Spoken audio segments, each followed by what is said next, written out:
Hey everybody, it's Josh. I was going to film over here by the river today, but the mosquitoes are ravenous today.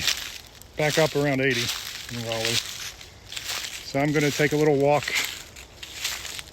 back up the bike trail into the park. I want to talk today about how we cope with the stress and depression and anxiety that just piles up on our shoulders in this world. I'm going to try to do it a little bit differently because I know many of you are Christians watching this, most of you probably, but some of you are not. And the majority of the people in my personal life that I have to help, that I have to be a support for, they're not Christians. And they try to cope with all of this, and it's too much for them. It's too much for everyone. Even the most devout Christian I know in my area, she snapped when there was too much stress upon her. We are human, even if we have a deep relationship with God. All that stress and all that chaos, it pulls us out. It pulls us away from Him. So no matter what, it's going to get to a breaking point. But I think the one biggest thing that I try to tell people is to take one moment at a time. Kind of like live in the moment and seize the day and all that. Don't worry about seizing the day, but do worry about living in the moment. Because if you live in the past, or if you live in the future, the anxiety of the future, or maybe fond memories, maybe bad memories of the past, guilt or shame, it traps you there. It traps you and imprisons you. And it's not easy getting out of that trap, let me tell you. Not one bit.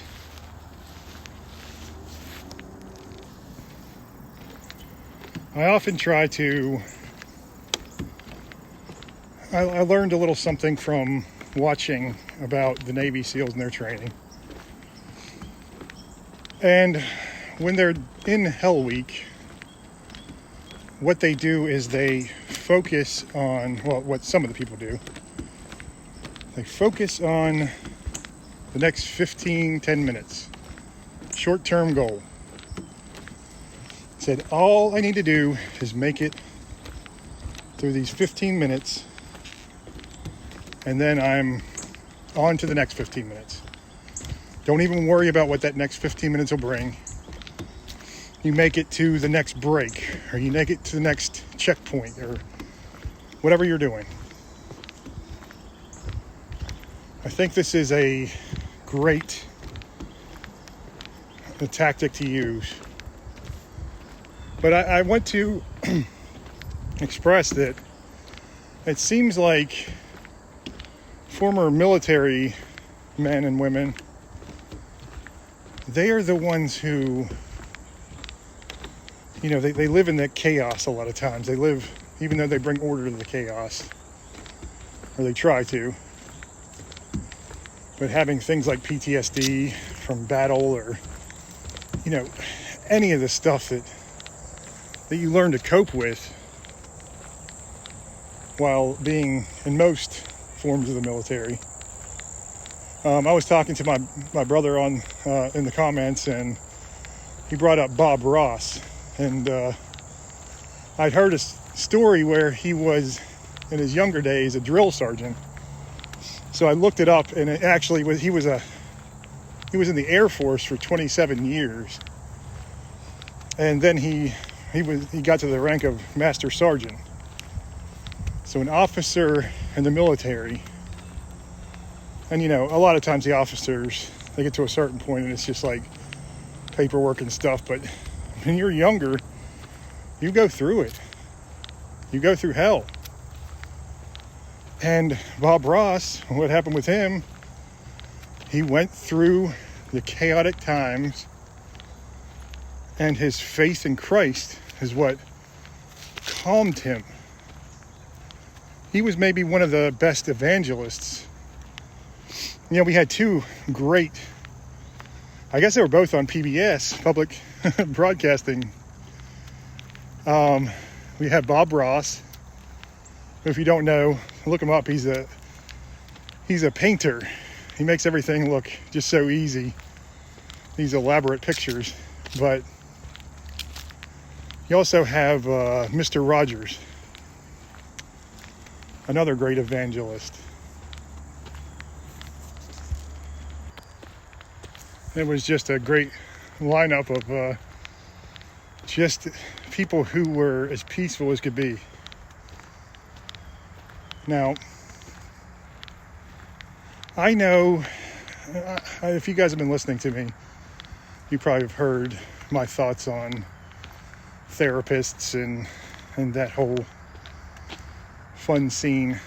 I don't really think most therapists actually know what the hell they're doing. I really do think that most of them are just there to take your money. In fact, many of them look for the easy cases, the cases that aren't even really, real serious mental illness or anything.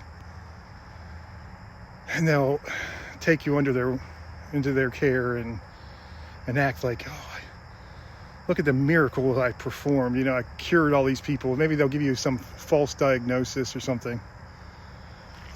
But the ones with true problems, 1 second here. Okay. Trying to find a quiet place away from everybody. I like to be alone when I'm doing my videos. But the therapists, they take cases that they know they can just, maybe you have anxiety or depression that is normal for whatever you're going through, right? Normal for, maybe you've had a death in the family, maybe you've had a recent breakup or something, and you just had several other things happen to where you can't handle it. Or maybe you grew up in a culture or in a way where you can't handle it. We're never taught to handle stress. Maybe you grew up, sheltered. Maybe you grew up where you just had it easy most of your life, not really prepared for what life threw at you. I can tell you, living through what I have in the past, 2 months to really 15 years, but the 2 months it's really ramped up. I don't know how anybody can be prepared for this. I try to help my family, I try to help my friends, and a lot of my friends and family are bipolar or have some kind of anxiety disorders, and I'm trying to get them to a calm place, and then one more tragedy hits, one more thing hits. Now, you have to understand that from a biblical point of view, the way I see it, in Hebrews, the Apostle Paul writes that God disciplines those he loves. He has his children, and it is a sign that he loves us when he is straightening straightening us out in life. Because I don't know any born-again Christians or really devout Christians at all who haven't gone through the trials and tribulations, at least to some extent. And he knows that this brings us to him. And I listened to Pastor Cliff on Ask Me Anything, I think it's called, their channel. Pastor Cliff Knechtle is his name. But don't ask me to spell that last name, because it's like K. Just put Pastor Cliff in if you want to search for something. He was talking about how the example of Romeo and Juliet, and Romeo going to Juliet and saying, "I love you, will you marry me?" And she's like, "Well, I don't know about, I don't know. And the next day he goes, "I love you, will you marry me?" She's like, "I don't know."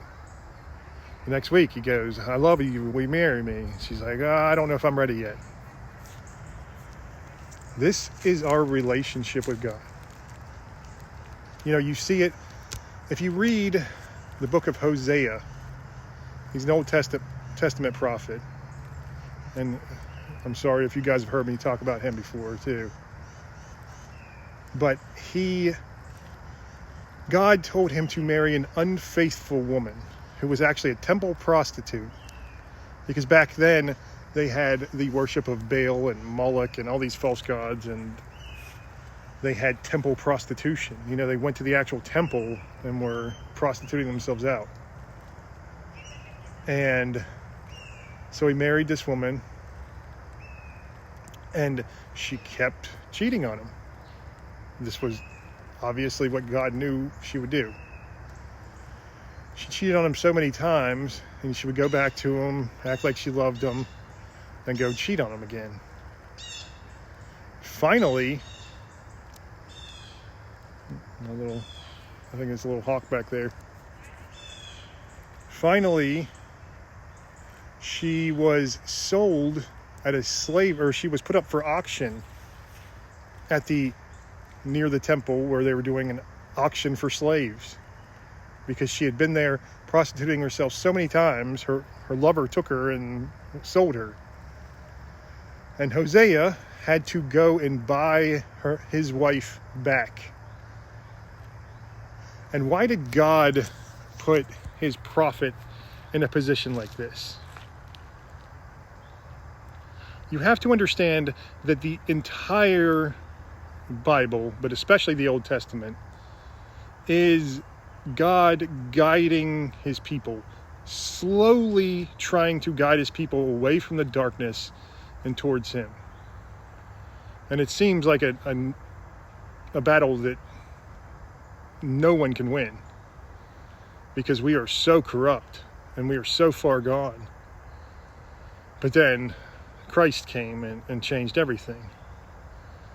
But in the Old Testament especially, he used his prophets, he used Israel, he used Israel's enemies and his enemies to show different scenarios of life and spirituality.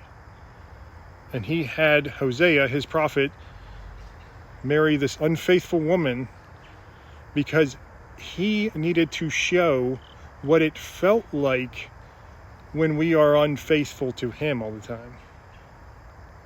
Just like Romeo asking over and over again to Juliet, "Will you marry me?" "Oh, I don't know.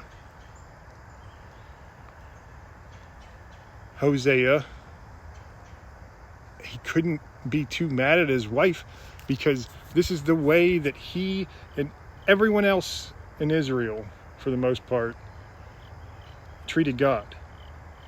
It's like, well, I love you, God, but I love this sin more. I love this more. But see, when we get into that perpetual sin lifestyle, it is then that we have extra added onto our shoulders. In fact, this is a weight that is incalculable. If we didn't have this weight of suffering and sin, the guilt and the shame and the fear and the anxiety just devouring us, then when a tragedy or a heartbreak came along, we would be more equipped to deal with it. But yet, we feel like such awful people when we are disobedient to the Lord. And at times, most of the time, we don't even understand. We don't even understand the weight of our sins, the sting of the sins. And yet, when it all comes to a head, that's exactly when you see it. And God disciplines those He loves because, well,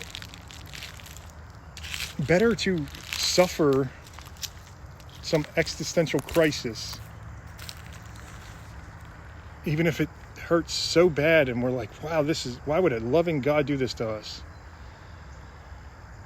That lesson that might take years, it might even take a decade or so, like it did for me, that lesson is worth endless lifetimes. It's worth an eternity, because we learn how to be faithful to God. We learn what God is doing in our lives. We learn the meaning of our lives. We learn His plans for us. Obviously, His plans are beyond us, but we learn the nature of what He is, His relationship with us. So, when you have these stresses, you have to first keep your calm. Now, I'm not saying to bury your emotions and everything, but really, your emotions are deceitful. So find a way to remove as many of them as you can.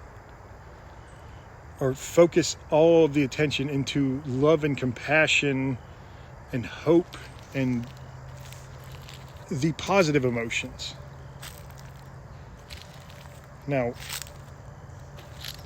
you leaning on your understanding is only going to get you so far. I want you to understand that. You relying on yourself to get you through this. So you probably heard the lie that God only helps those that help themselves. No, God only helps those who are willing to surrender themselves to Him. And really, He helps us all in ways that we can't even fathom. But when we surrender ourselves to Him, He's there for us when we need it. But we will go to hell. We will go through hell. We all have to see hell to appreciate heaven. So, when the things start piling up, first of all, know your triggers. Ugh, now there's flies out. These bugs. Know the things that trigger you. Is it going to be a certain place? Are you if you go to a certain place, is it going to make you want to drink or do drugs or, whatever your trigger is, whatever your thing is. Knowing those triggers is the first key to battling these forces that are just going to keep coming at you. And so you have to soak up the peace when you can. I don't care if you take half an hour every day and go out, find a nice place that's not got many people bothering you there, and you can just unload. And that's where I go to worship. If you don't believe in God, then you can go and do whatever it is you do, your meditation or whatever. But I'm telling you, if you don't start working on a relationship with God, none of it's going to matter. None of it is. because our relationship with God is what keeps the world sane. I'm telling you, I don't think I would be standing here. I don't think most of my friends, my family especially, would be maybe even alive if God wouldn't have saved me when he did. And you say, oh, well, that's, you have people like, if you know Ted Turner, he's the billionaire who lived in Atlanta, and he said that he hates Christianity because it's just a crutch. And that is the biggest load of crap I've ever heard. What's a crutch is everything outside of Christ. Christ, it's not like we live some charmed life. Go back and find someone in the Bible who had a charmed life for their entire lifetime. There might be somebody here or there, but I guarantee you that just about all of them, everyone that I can remember off the top of my head, they went through hell. The apostles gave their lives happily. If you can get to that point where you can happily give your life, then what's there to fear anymore? What's there to fear? You're not scared of death. Death is the biggest fear that we face, and it infects all other parts of our lives. So why would you fear it? Anything else?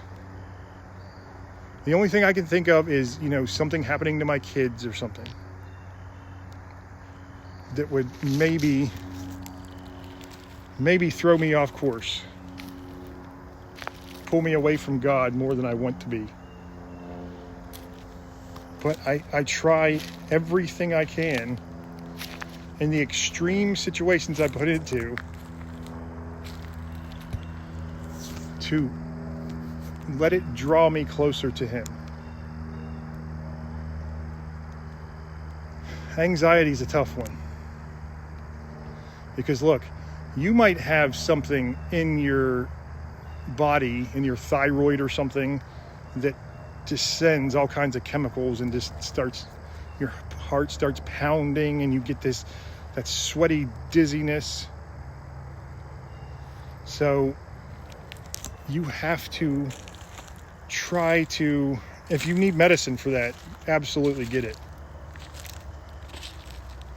But honestly, you can try to change your diet and exercise.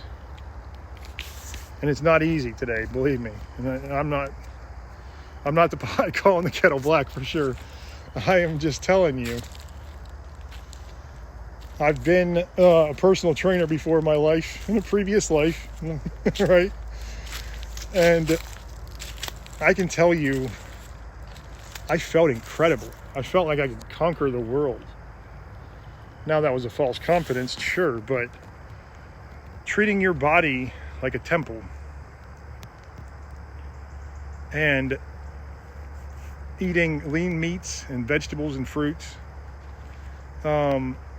exercising, doing lifting and cardio at any age, it's going to make you feel better. And that will cut back on the instances of, your panic attacks or something like that. And then slowly getting yourself into the meditative state where you're in prayer. I call it like deep prayer or meditative prayer. No, it's not like the Buddhists or the Hindus do. But you are clearing your mind, because if you have any distractions, you are not focusing on God. So clear everything you can from your head. Talk to God, tell him about him, as you list the things off to God, be like, please help me, my mother's sick in the hospital. And then as you list it off, toss it to the side. And don't think about it again until you're done with your prayer. And then I start to look for signs from God. He's not going to send them to everyone in the same way. They might be subtle, they might be in dreams. But I see them in nature the clearest. I see them almost everywhere now that I've gotten stronger in my relationship. For the depression, I'm trying to think of what to do for the depression that is not through Christ. See, everything I do is filtered through Christ. For me, depression, it doesn't really exist anymore. Or else I would be in that prison for sure. For me, depression is something that used to ravage me. I mean, just destroy me. And now, when I need to, I throw myself at Christ's feet. When I am overcome, I throw myself at his feet and let him bear the cross as long as I need it until I can take that cross back. Because yes, we have to bear our own cross. Yes, that's something that we have to do. But he will take it from us. Let us heal. You have to let him do that. I was, for the longest time, too stubborn. I wanted to take it all on myself. Because, like I said, I learned God helps those that help themselves, and that's not biblical at all. No, God helps those who throw themselves in his mercy and his grace. He helps those who want a relationship with him. I am getting bit like a mofo today. Wow. So I'm always trying to help those who aren't Christians. And it's hard for me to find a way.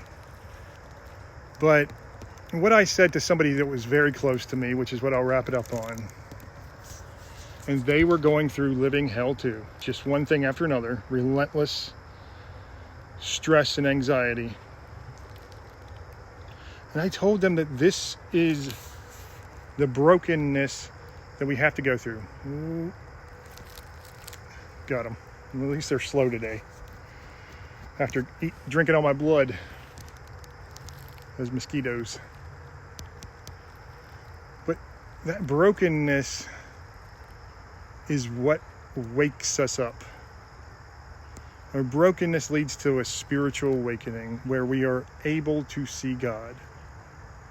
And when we have that revelation, and when we finally see Christ, then is the time where you have to decide, do I want to go back to my life the way it was? Do I want to go back to that broken life? Or do I want to be reborn? And if you want to be reborn, you have to surrender completely. Your life is not your own. Now, I know that we have this rugged individualism,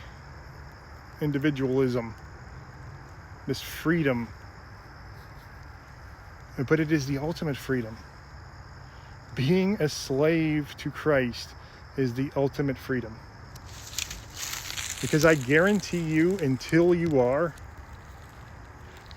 have a master who loves you, who cares for you, who will protect you at all costs, then you're a slave to sin and suffering and the workings of darkness in this world. Call it the devil, call it whatever you want. Call it demonic. It's what it is. So you have to make that choice. But your brokenness is a stairway to heaven. And you will find that light at the end of the tunnel. You will. It all depends on you, what you choose to do. And again, this does not mean that you're not going to sin anymore. This does not mean that you're not going to backslide anymore. Surrendering to God is a process, and you go through it, and it might take decades. But you perpetually work on it. You don't give up. Whenever you are led astray, you find your way back to the narrow path that you were on. It's a treacherous path. It's not easy, but it leads to salvation. I love you all. God bless.